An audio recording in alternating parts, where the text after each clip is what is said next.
Selamat tinggal, Nori.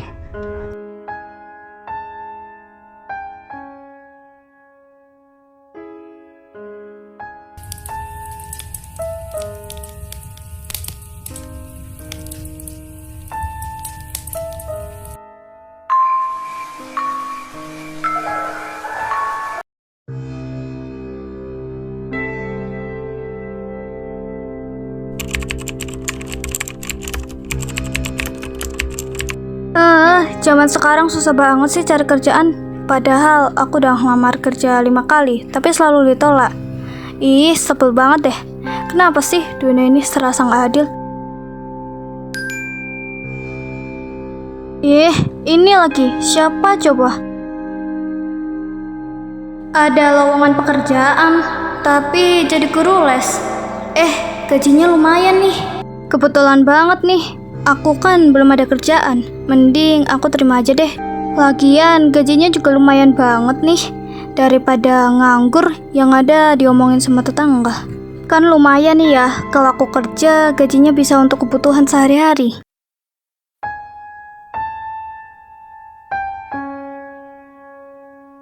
Jadi apa benar Mbak Rina yang mau ngelamar kerja jadi guru les? Kalau memang benar, pas banget. Karena saya juga sedang membutuhkan karyawan untuk mengajar anak-anak les. Gajinya juga lumayan loh. Iya Pak, benar saya yang akan ngelamar kerja. Kalau boleh tahu kapan saya kerjanya? Oh, soal itu. Itu mudah.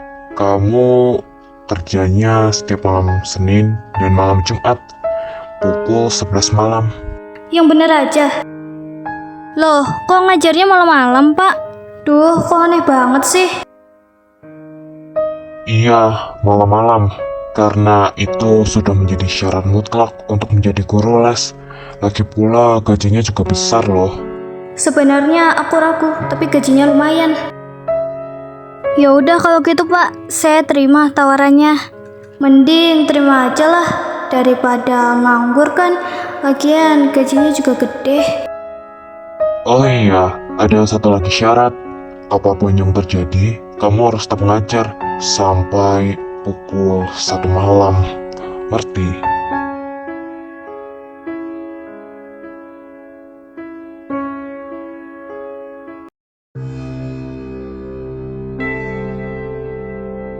Jadi gimana nak? Apa kamu sudah mendapatkan pekerjaan di kota?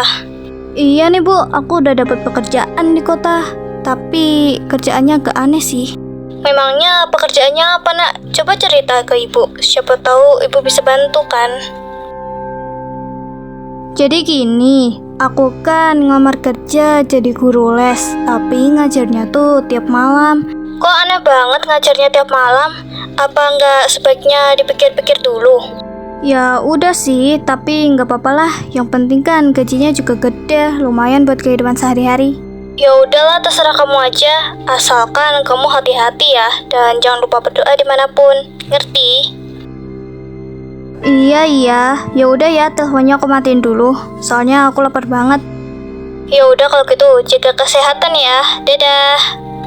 Iya, ibu juga hati-hati ya, dan jaga kesehatan di sana. Mungkin bulan depan aku baru pulang. Ya udah ya. Iya.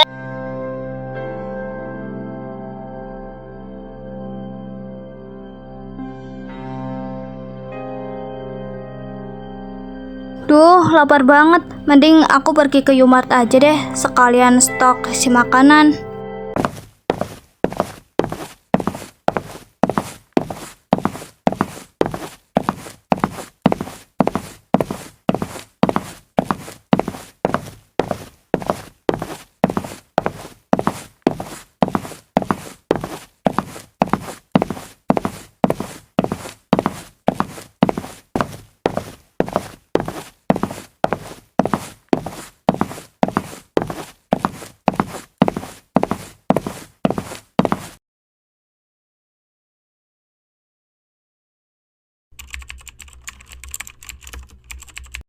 Mbak Mami, tahu nggak tempat les yang ngajarnya tiap malam? Tempat les itu? Apa kamu kerja di situ, Rin? Yang bener aja kerja di tempat les itu. Iya Mbak, aku kerja di situ. Aduh Rin, kamu gila ya mau kerja di tempat les itu? Tempat les itu udah terbengkalai 2 tahun yang lalu. Ada sekitar 10 orang meninggal. Dan tempat les itu katanya angker. Masa sih Mbak? Tapi kayaknya biasa aja deh. Jangan nakut-nakutin lah. Aku baru mau kerja loh. Ya udahlah, terserah kamu aja. Mau kamu percaya atau enggak, yang penting hati-hati ya. Kok semua orang pada bilang tempat les itu angker ya? Kenapa ya? Gak ibu, gak mbak mami. Mereka semua bilang hati-hati. Dan katanya tempat les ini angker. Emang angker dari mana sih? Aku jadi ragu deh mau ngajar di sini. Ih, ngeri.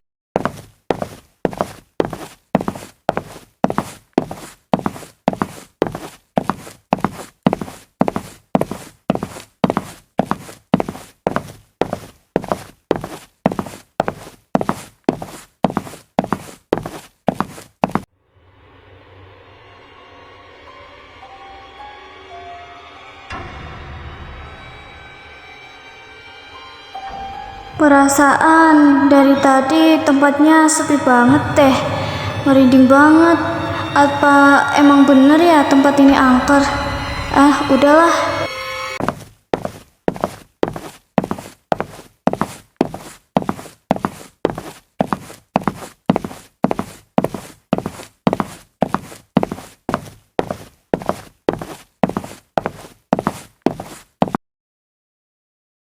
Kenapa mereka wajahnya pucat semua sih? Ih.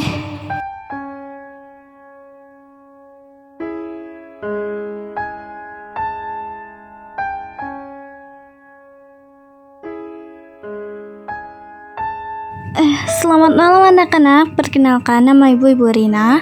Ibu akan mengajar les kalian malam ini.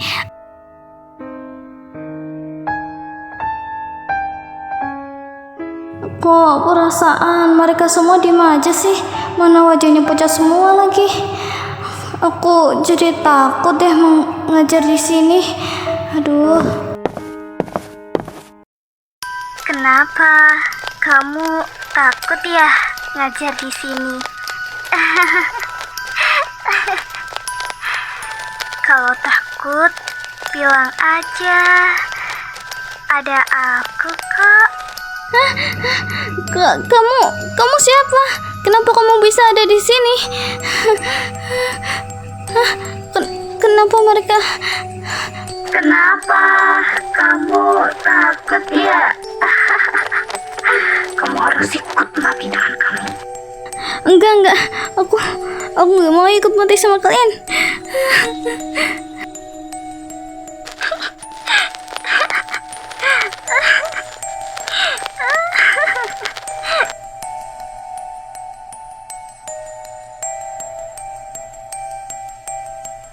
Nak, bangun nak, sadar. Nah, ini ibu nak, bangun Rin.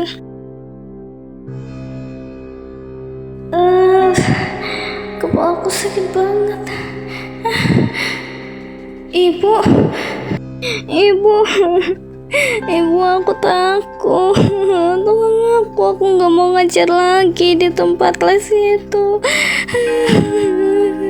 Aku nggak mau lagi ngajar di tempat les itu. Tempat itu angker.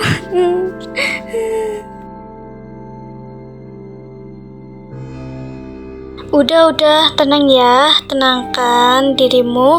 Ibu ada di sini. Mulai sekarang, kamu sudah aman. Udah ya Rin, kamu tenang aja. Dan ada satu hal yang ingin Mbak sampaikan. Jadi dulu Pak Marto, dia memiliki istri. Istrinya meninggal saat melahirkan anaknya. Dan dari situ Pak Marto membenci anaknya karena anaknya yang menyebabkan istrinya meninggal. Dan puncaknya saat itu Pak Marto ingin membunuh anaknya sendiri karena dia pikir pikir lebih baik dia kehilangan anaknya daripada istrinya. Dan saat anak Pak Marto sudah besar, ia bekerja menjadi guru les. Dan pada malam suram itu, dengan teganya Pak Marto membunuh anaknya sendiri karena dia membenci anaknya. Akibat ulah Pak Marto, 10 orang meninggal termasuk anaknya.